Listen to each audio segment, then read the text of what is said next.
শ্রী পরমাত্মনে নমঃ। যথার্থ গীতা, শ্রীমদ্ ভগবদ্ গীতা, অথ ত্রয়োদশ অধ্যায়।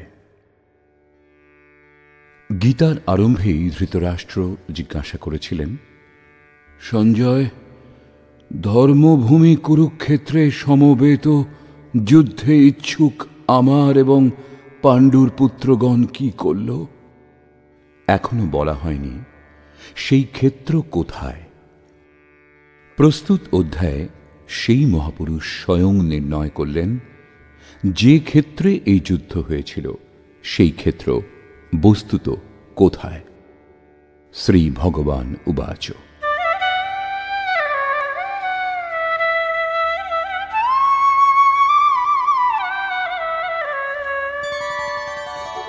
ইদং শরীরং কৌন্তেয় ক্ষেত্রমিত্যভিধীয়তে এতদ্যো বেত্তি তং প্রাহুঃ ক্ষেত্রজ্ঞ ইতি তদ্বিদঃ। কৌন্তেয়, এই দেহটাই একটা ক্ষেত্র এবং যিনি একে উত্তম রূপে জানেন তিনি ক্ষেত্রজ্ঞ। তিনি এর মধ্যে আবদ্ধ নন, পরন্তু এর সঞ্চালক। সেই তত্ত্ববিদিত মহাপুরুষগণ এইরূপ বলেন। দেহ যখন একটাই, তখন তাতে ধর্মক্ষেত্র এবং কুরুক্ষেত্র এই দুই ক্ষেত্র একত্রে কিরূপে হওয়া সম্ভব? বস্তুত এই একটা দেহেরই অন্তরালে অন্তঃকরণের দুটি প্রবৃত্তি পুরাতন। প্রথমটি পুণ্যময় প্রবৃত্তি, দৈবী সম্পদ, যা পরম ধর্ম পরমাত্মাতে স্থিতি প্রদান করে, এবং দ্বিতীয়টি আসুরী সম্পদ, দোষযুক্ত দৃষ্টিকোণে যার গঠন হয়, যা এই নশ্বর সংসারে বিশ্বাস এনে দেয়। যখন আসুরী প্রবৃত্তির বাহুল্য ঘটে তখন এই দেহই কুরুক্ষেত্র, এবং যখন এই দেহেরই অন্তরালে দৈবী সম্পদের বাহুল্য ঘটে তখন এই দেহকেই ধর্মক্ষেত্র বলা হয়। এই ওঠানামা নিরন্তর চলতে থাকে, কিন্তু তত্ত্বদর্শী মহাপুরুষের সান্নিধ্যে থেকে যখন কোনো ব্যক্তি অনন্য ভক্তি সহকারে আরাধনায় প্রবৃত্ত হন, তখন দুটি প্রবৃত্তির মধ্যে নির্ণায়ক যুদ্ধের সূত্রপাত হয়। দৈবী সম্পদের ক্রমশ উত্থান এবং আসুরী সম্পদের পতন হয়। আসুরী সম্পদ সম্পূর্ণরূপে শান্ত হবার পর পরমের দিগদর্শনের অবস্থাতে সাধক এসে পৌঁছন। দর্শনের পরে দৈবী সম্পদের প্রয়োজনীয়তাও ফুরিয়ে যায়। অতএব দৈবী সম্পদও তখন পরমাত্মাতে বিলীন হয়। ভজনকর্তা পুরুষ পরমাত্মাতে স্থিতি লাভ করেন। একাদশ অধ্যায়ে অর্জুন দেখলেন যে কৌরব পক্ষের পর পাণ্ডব পক্ষেরও যোদ্ধা যোগেশ্বরে বিলীন হয়ে যাচ্ছেন। এই বিলীনের পরে পুরুষের যে স্বরূপ, সেই স্বরূপকেই ক্ষেত্রজ্ঞ বলে। ক্ষেত্রজ্ঞং চাপি মাং বিদ্ধি সর্বক্ষেত্রেষু ভারত ক্ষেত্রক্ষেত্রজ্ঞয়োর্জ্ঞানম যত্তজ্জ্ঞানম মতং মম। হে অর্জুন, তুমি সকল ক্ষেত্রের ক্ষেত্রজ্ঞ আমাকেই জানবে, অর্থাৎ আমিও ক্ষেত্রজ্ঞ। যিনি এই ক্ষেত্র সম্বন্ধে অবগত তিনিই ক্ষেত্রজ্ঞ। এইরূপ তাঁকে সাক্ষাৎ যে মহাপুরুষ জানেন তাঁরা বলেন, এবং শ্রীকৃষ্ণ বলছেন যে আমিও ক্ষেত্রজ্ঞ, অর্থাৎ শ্রীকৃষ্ণ যোগেশ্বর ছিলেন। ক্ষেত্র এবং ক্ষেত্রজ্ঞ অর্থাৎ বিকার সহ প্রকৃতি এবং পুরুষকে তত্ত্বত জানাই জ্ঞান। এইরূপ আমার অভিমত, অর্থাৎ সম্যকরূপে তাদের জানাকেই জ্ঞান বলে, মিথ্যা তর্ক বিতর্ককে জ্ঞান বলে না।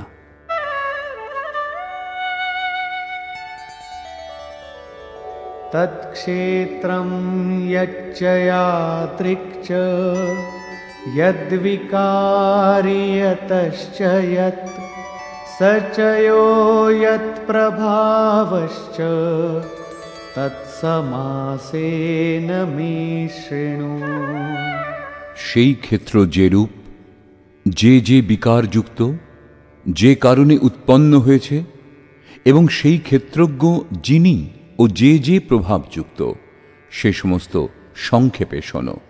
অর্থাৎ ক্ষেত্র বিকারযুক্ত হয়, কোনো কারণে এর উৎপত্তি হয়, পরন্তু ক্ষেত্রজ্ঞ কেবল প্রভাবযুক্ত হয়। আমি বলছি তা নয়, ঋষিগণও বলেন। ঋষিভির্বহুধা গীতম ছন্দোভির্বিবিধৈঃ পৃথক ব্রহ্মসূত্রপदैश्चैव হেতুমদ্ভির্বিনিশ্চিতৈঃ। এই ক্ষেত্র ও ক্ষেত্রজ্ঞের তত্ত্ব ঋষিগণ বহু প্রকারে বর্ণনা করেছেন। নানা প্রকার বেদমন্ত্র দ্বারা বিভাজিত করে বলা হয়েছে এবং উত্তম রূপে নিশ্চিত যুক্তিযুক্ত ব্রহ্মসূত্রের বাক্যসমূহ দ্বারাও এই তত্ত্ব নির্ণীত হয়েছে। অর্থাৎ বেদান্ত, মহর্ষি, ব্রহ্মসূত্র এবং আমি একই কথা বলছি। শ্রীকৃষ্ণ সেই কথাই বলছেন যা এরা সকলেই বলেছেন। দেহ অর্থাৎ ক্ষেত্র কি এতটাই যতটা দেখতে পাওয়া যায়? এই প্রসঙ্গে বলছেন,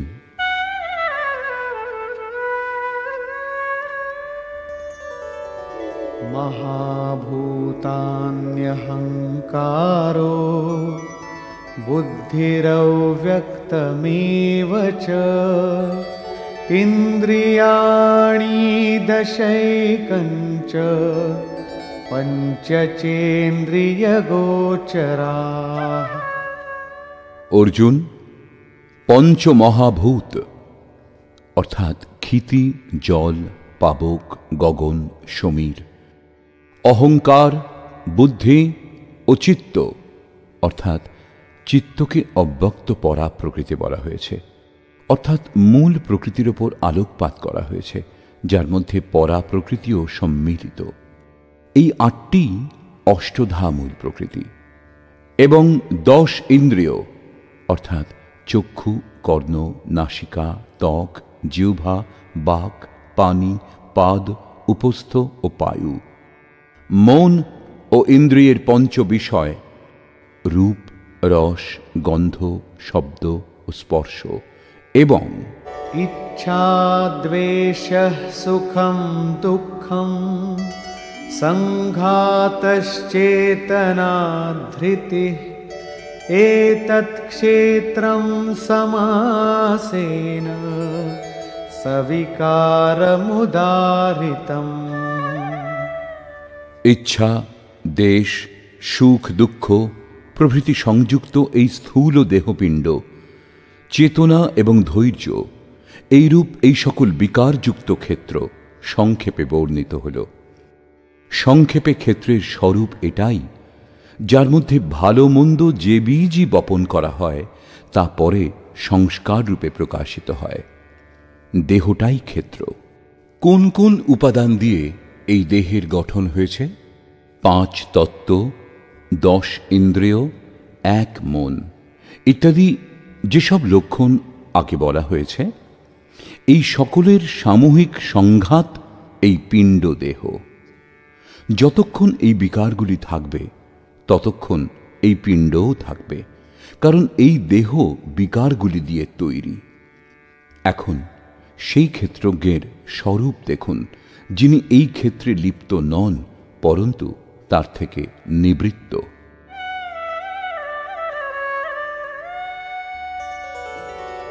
অমানিত্বমদম্ভিত্বম অহিংসা ক্ষান্তিরার্জবম আচার্যোপাসনম শৌচম স্থৈর্যমাত্মবিনিগ্রহ।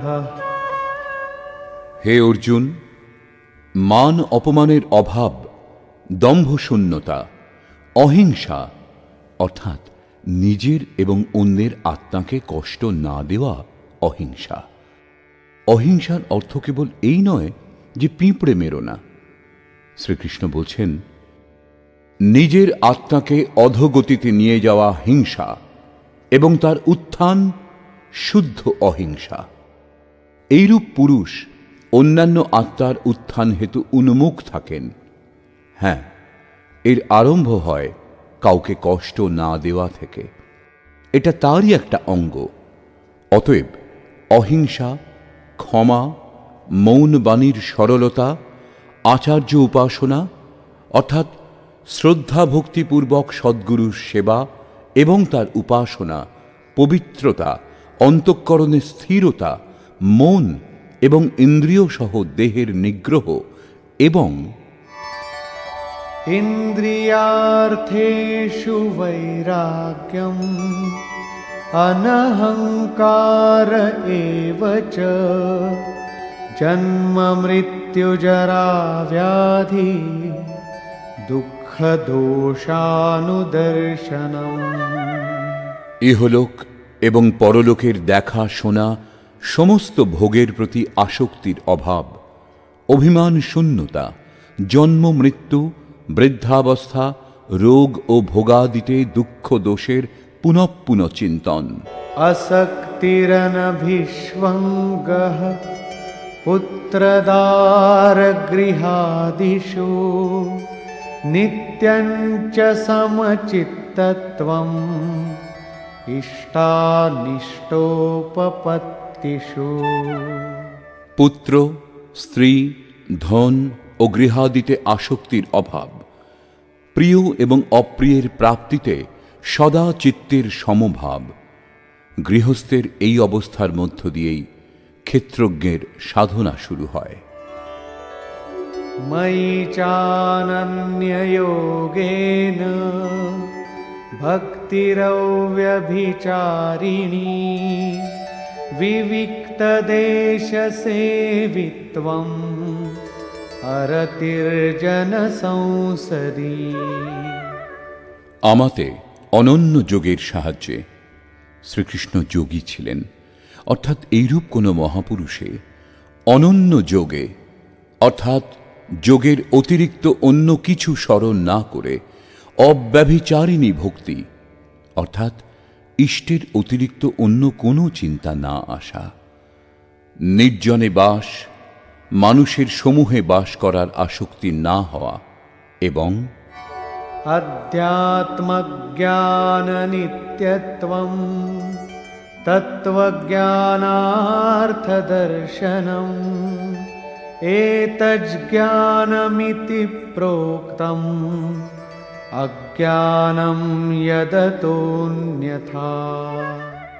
আত্মার আধিপত্যের জ্ঞানে এক রস স্থিতি এবং তত্ত্বজ্ঞানের অর্থস্বরূপ পরমাত্মার সাক্ষাৎকার, এই সকলকে জ্ঞান বলে এবং এর বিপরীত যা কিছু সমস্তই অজ্ঞান। এইরূপ বলা হয়েছে। সেই পরম তত্ত্ব পরমাত্মাকে সম্যকভাবে জানা জ্ঞান। চতুর্থ অধ্যায়ে তিনি বলেছিলেন, যজ্ঞ সম্পূর্ণ হবার পর পরিণামে যে জ্ঞানামৃত লাভ হয়, সেই জ্ঞানামৃত যিনি পান করেন তিনি সনাতন ব্রহ্মে স্থিতি লাভ করেন। অতএব ব্রহ্মকে সাক্ষাৎ করে যা জানা যায় তাকেই জ্ঞান বলে। এখানেও তাই বলছেন যে তত্ত্বস্বরূপ পরমাত্মার সাক্ষাৎকারের নাম জ্ঞান। এর বিপরীত সমস্ত কিছু অজ্ঞান, অমানিত্ব ইত্যাদি উপরোক্ত লক্ষণ এই জ্ঞানের পূরক। এই প্রশ্ন সম্পূর্ণ হল।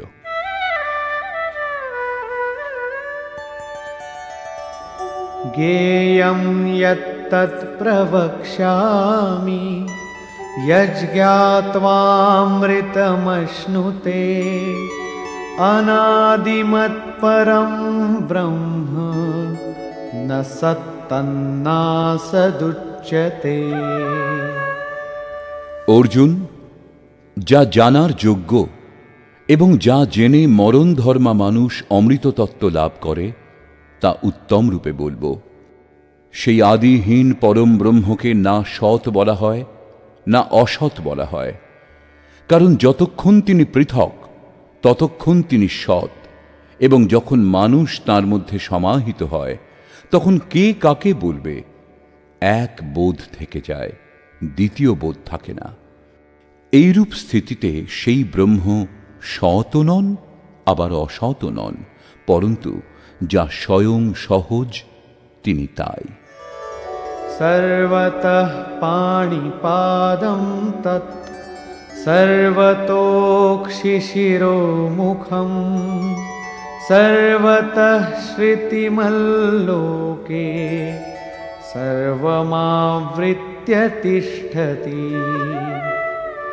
সেই ব্রহ্ম সর্বদিক থেকে হস্তপদযুক্ত, সর্বদিক থেকে চক্ষু মস্তক এবং মুখ যুক্ত, এবং সর্বদিক থেকে শ্রোত্রযুক্ত, কর্ণযুক্ত, কারণ তিনি সংসারের সকলের মধ্যে ব্যাপ্ত হয়ে স্থিত। सर्वेन्द्रियगुणाभासं सर्वेन्द्रियविवर्जितं असक्तं सर्वभृच्चैव निर्गुणं गुणभोक्तृ च। তিনি সকল ইন্দ্রিয়ের বিষয় সম্বন্ধে অবগত, তা সত্ত্বেও তিনি ইন্দ্রিয় ব্যাপারে ব্যাপৃত নন। তিনি আসক্তি শূন্য, গুণাতীত হয়েও সকলকে ধারণ এবং পোষণ করেন, এবং সকল গুণের ভোক্তা, অর্থাৎ এক এক করে সকল গুণ নিজের মধ্যে লয় করে নেন। যেরূপ শ্রীকৃষ্ণ বলেছেন যে যজ্ঞ এবং তপস্যার ভোক্তা আমি, শেষে সমস্ত গুণ আমাতে বিলীন হয়।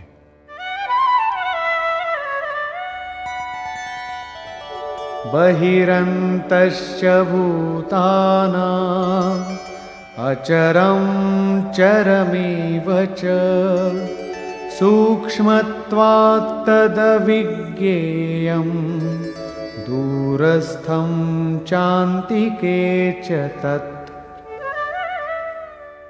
সেই ব্রহ্ম সকল জীবধারীর ভিতরে বাইরে পরিপূর্ণ, চর ও অচর রূপও তিনি।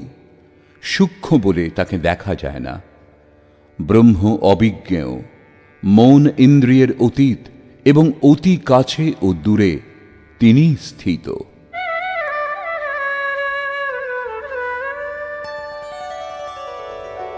अविभक्तं च भूतेषु विभक्तमिव च स्थितं भूतभर्तृ च तज्ज्ञेयं ग्रसिष्णु प्रभविष्णु च।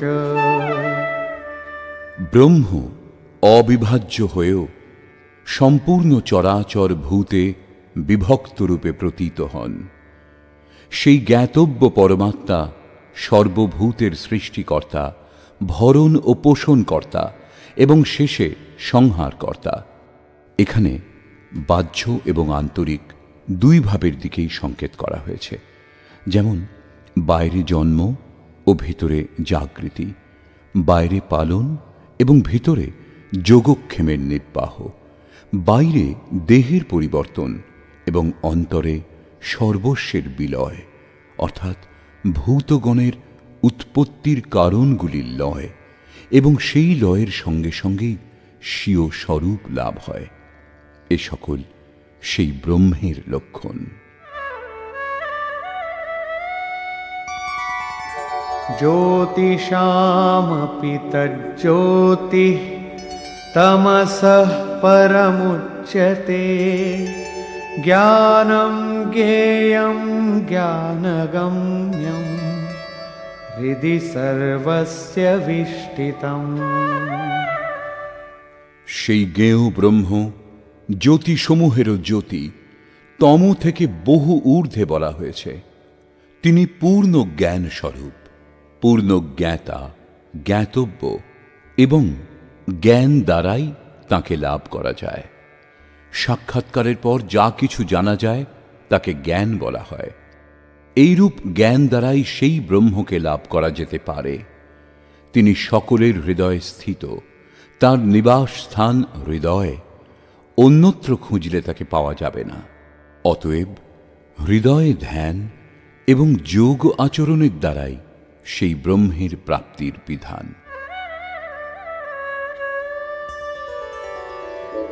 इति क्षेत्रं तथा ज्ञानं ज्ञेयं चोक्तं समासतः मद्भक्त एतद्विज्ञाय मद्भावायोपपद्यते।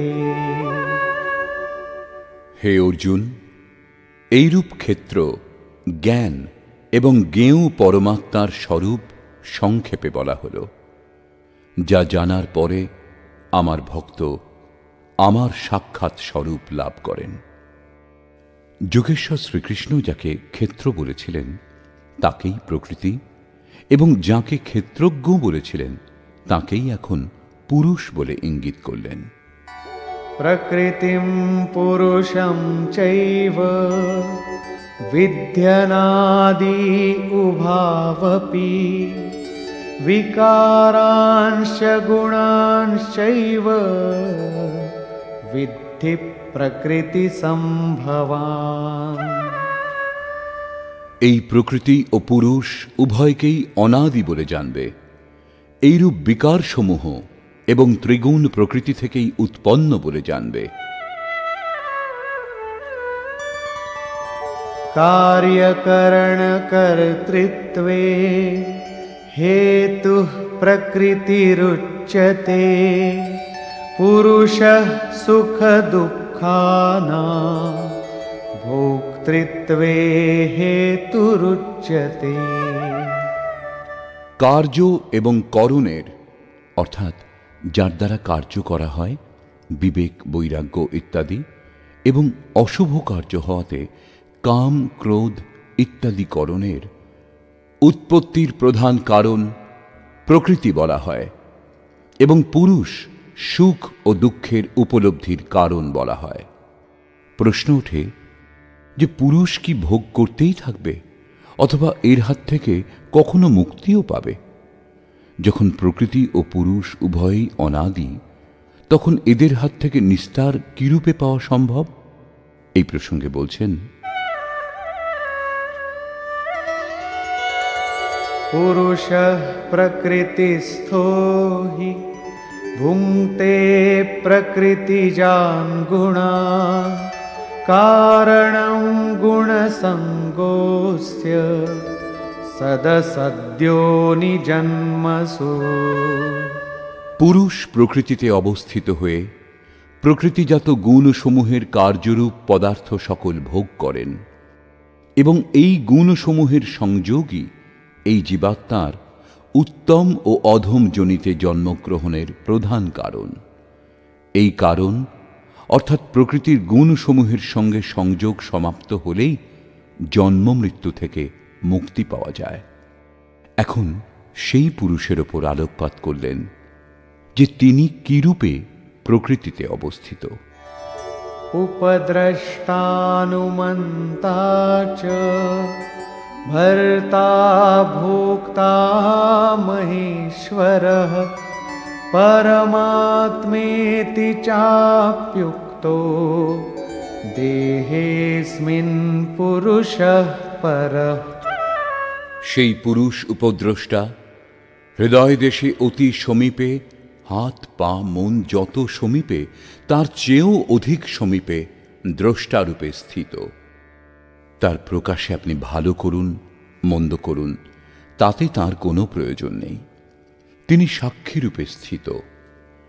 সাধনা পথে সাধক যখন সঠিকভাবে সাধনা করে নিজের স্তর কিছুটা উন্নত করেন, তার দিকে এগিয়ে যান, তখন দ্রষ্টা পুরুষের ক্রম পরিবর্তন হয়।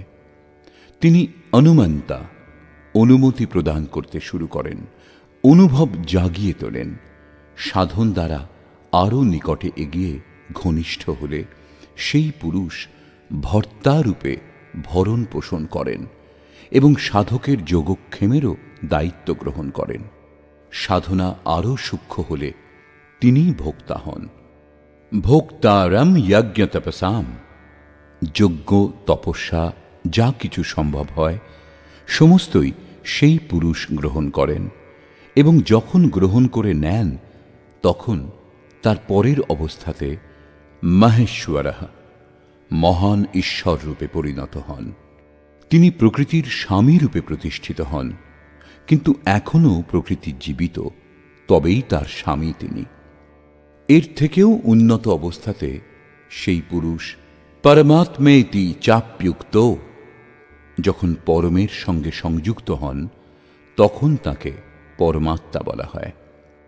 এই রূপে এই দেহে স্থিত হয়েও এই পুরুষ আত্মা পরঃ অর্থাৎ এই প্রকৃতির অতীত। পার্থক্য এই যে শুরুতে দ্রষ্টারূপে ছিলেন, ক্রমশ উত্থান হতে হতে পরমের স্পর্শ করে সাধকও পরমাত্মা রূপে পরিণত হন।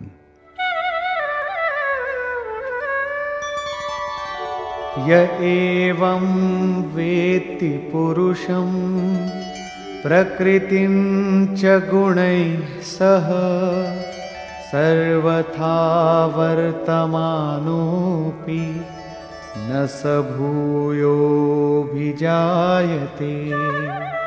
এইরূপ যিনি পুরুষকে এবং গুণ সমূহের সঙ্গে প্রকৃতিকে সাক্ষাৎকার করার পর জানেন, তিনি সমস্ত কর্ম করেও পুনর্বার জন্মগ্রহণ করেন না।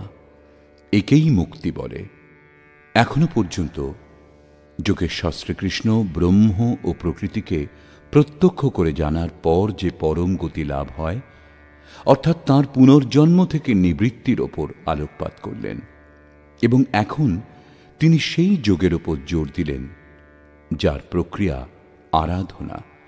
কারণ এই কর্ম না করলে কারুর প্রাপ্তি হয় না।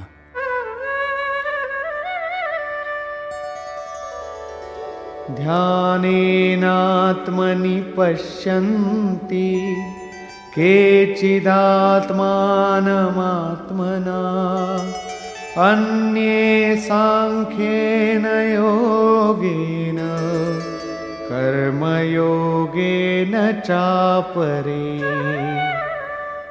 হে অর্জুন, সেই আত্মানম পরমাত্মাকে কতকগুলি মানুষ আত্মনা নিজের অন্তর্চিন্তনের সাহায্যে ধ্যানের দ্বারা আত্মনি হৃদয় দেশে দর্শন করেন। কেউ কেউ সাংখ্য যোগ দ্বারা অর্থাৎ নিজের শক্তি বুঝে ওই একই কর্মে প্রবৃত্ত হন, এবং অন্যান্য বহু ব্যক্তি তাকে নিষ্কাম কর্মযোগ দ্বারা দর্শন করেন, সমর্পণ করে সেই নিয়ত কর্মে প্রবৃত্ত হন। প্রস্তুত শ্লোকে মুখ্য সাধন ধ্যান, সেই ধ্যানে প্রবৃত্ত হবার জন্য সাংখ্যযোগ ও নিষ্কাম কর্মযোগ দুটি ধারা আছে। अन्ये त्वेवमजानन्तः श्रुत्वान्येभ्य उपासते तेऽपि चातितरन्त्येव मृत्युं श्रुतिपरायणाः। পরন্তু অপর কেউ কেউ যাদের সাধনার জ্ঞান নেই, তারা এই রূপে জানতে না পেরে অন্যেভ্য অন্যান্য যারা তত্ত্বদর্শী মহাপুরুষ তাদের কাছে শুনে উপাসনা করেন, এবং তারাও শুনে মৃত্যুরূপ সংসার সাগরকে নিঃসন্দেহে অতিক্রম করেন। অতএব কোনরূপ কর্ম করতে না পারলে সৎসঙ্গ করুন।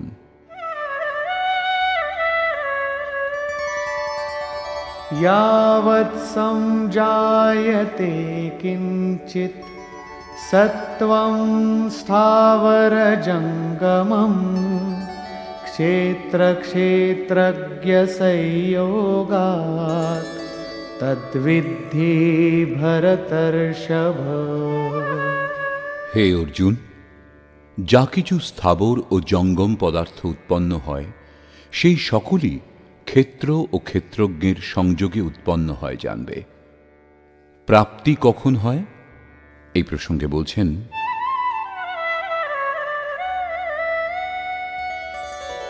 समं सर्वेषु भूतेषु तिष्ठन्तं परमेश्वरं विनश्यत्स्व विनश्यन्तं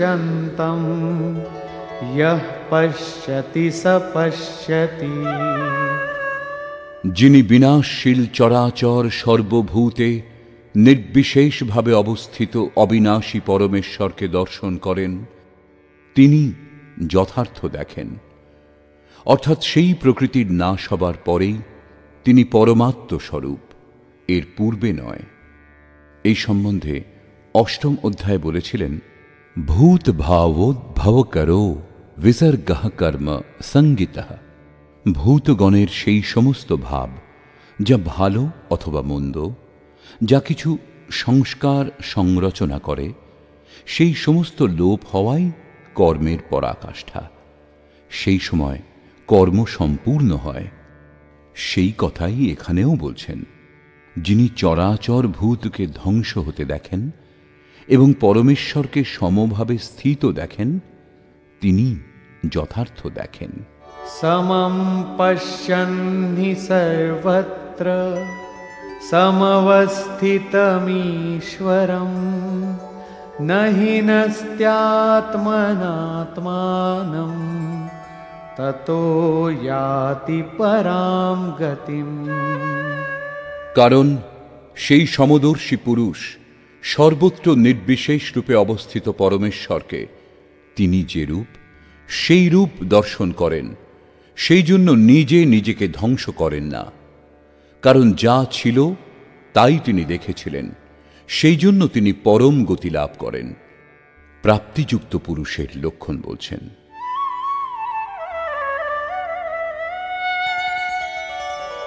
प्रकृत्यैव च कर्माणि क्रियमाणानि सर्वशः यः पश्यति तथात्मानम्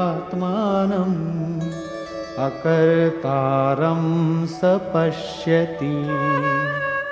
যে পুরুষ সকল কর্ম প্রকৃতি দ্বারাই সর্বপ্রকারে সংঘটিত হতে দেখেন, অর্থাৎ যতক্ষণ প্রকৃতি বিদ্যমান ততক্ষণ কর্ম হতে দেখেন এবং আত্মাকে অকর্তা রূপে দেখেন, তাঁর দেখাটাই যথার্থ।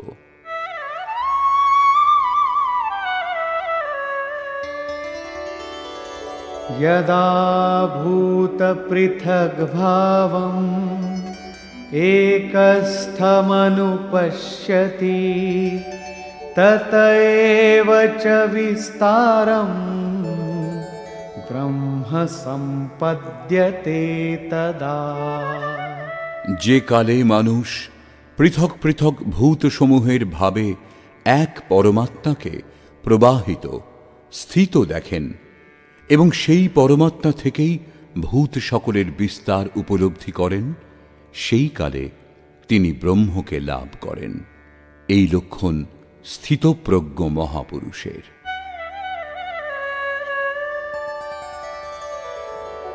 अनादित्वान् निर्गुणत्वात् परमात्मायमव्ययः शरीरस्थोऽपि कौन्तेय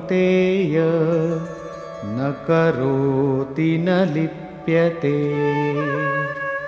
কৌন্তেয়, এই অবিনাশী পরমাত্মা অনাদি ও নির্গুণ। সেই জন্য তিনি দেহে অবস্থিত হলেও বাস্তবে কোনো কর্ম করেন না এবং লিপ্তও হন না।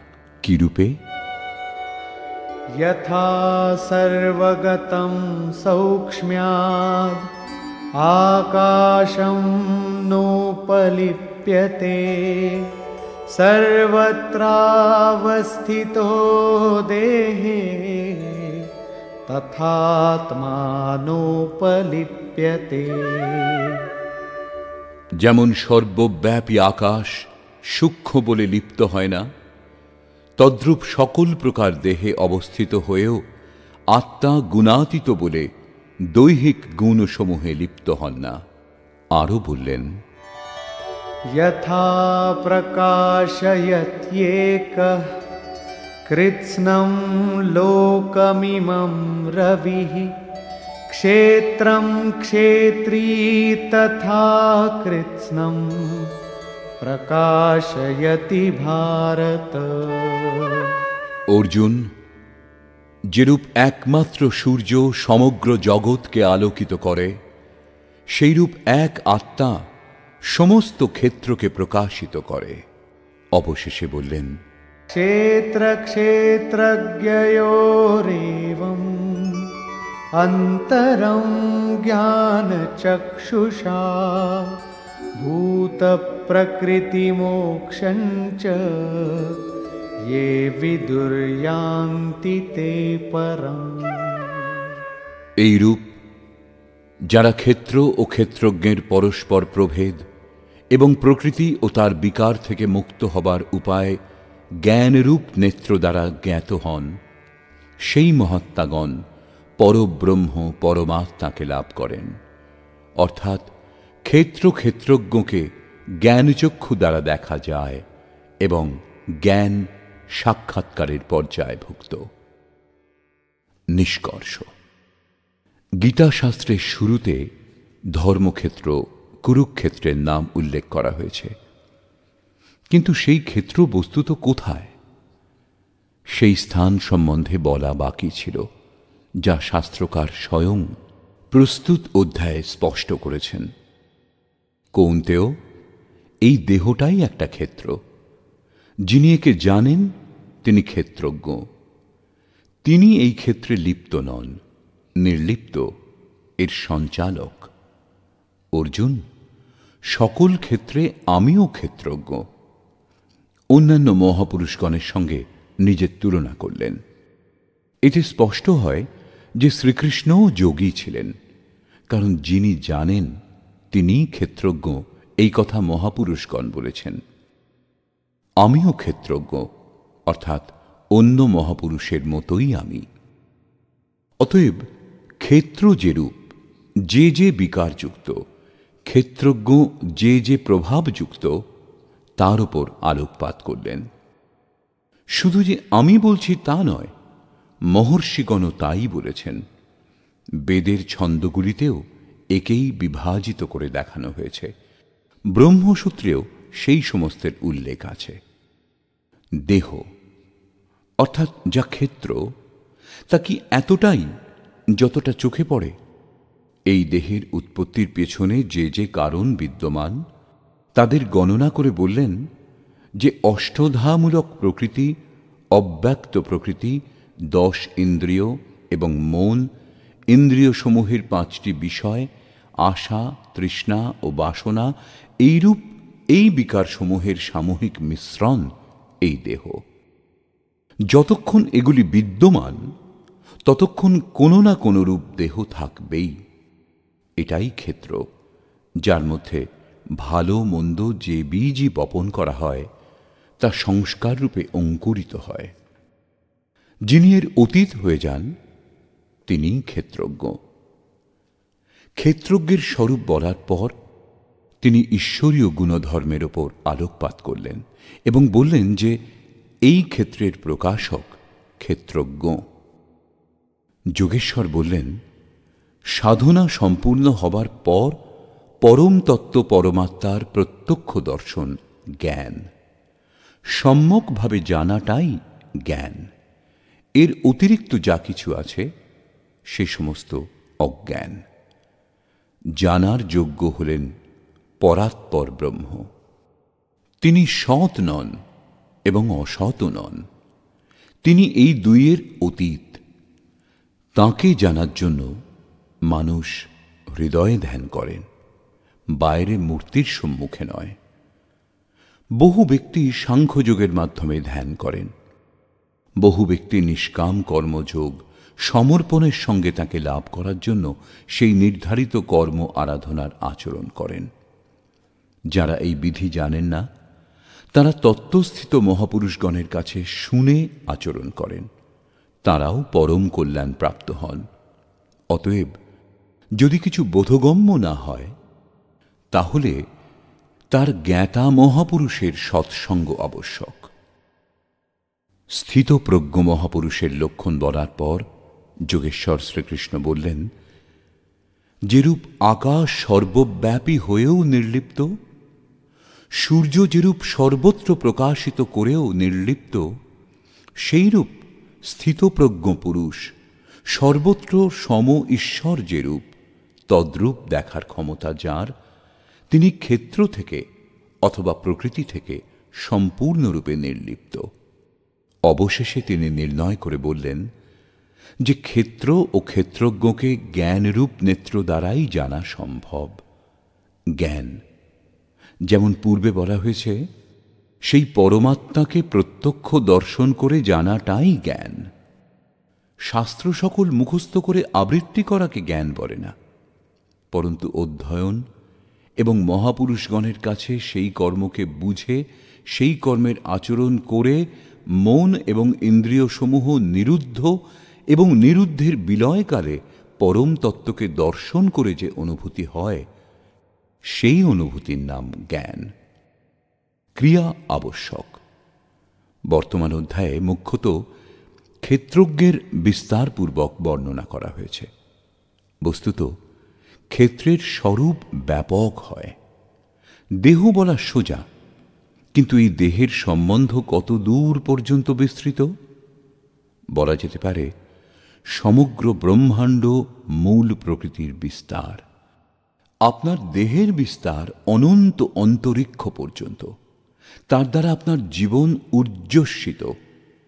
তাদের ত্যাগ করে আপনি জীবিত থাকতে পারেন না। এই ভূমণ্ডল, বিশ্বজগৎ, দেশ প্রদেশ এবং আপনার এই দৃশ্যমান শরীর সেই প্রকৃতির একটা অংশও হবে না।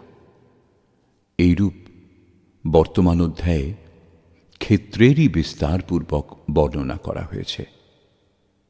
অতএব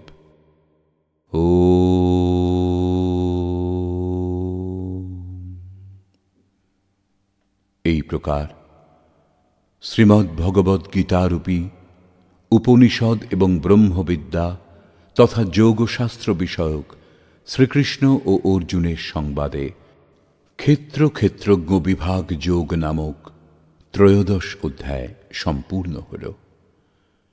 এই প্রকার শ্রীমৎ পরমহংস পরমানন্দজির শিষ্য স্বামী অর্গড়ানন্দকৃত শ্রীমদ্ ভগবদ্ গীতার ভাষ্য যথার্থ গীতাতে ক্ষেত্র ক্ষেত্রজ্ঞ বিভাগ যোগ নামক ত্রয়োদশ অধ্যায় সমাপ্ত হল। হরি ওম তৎসৎ।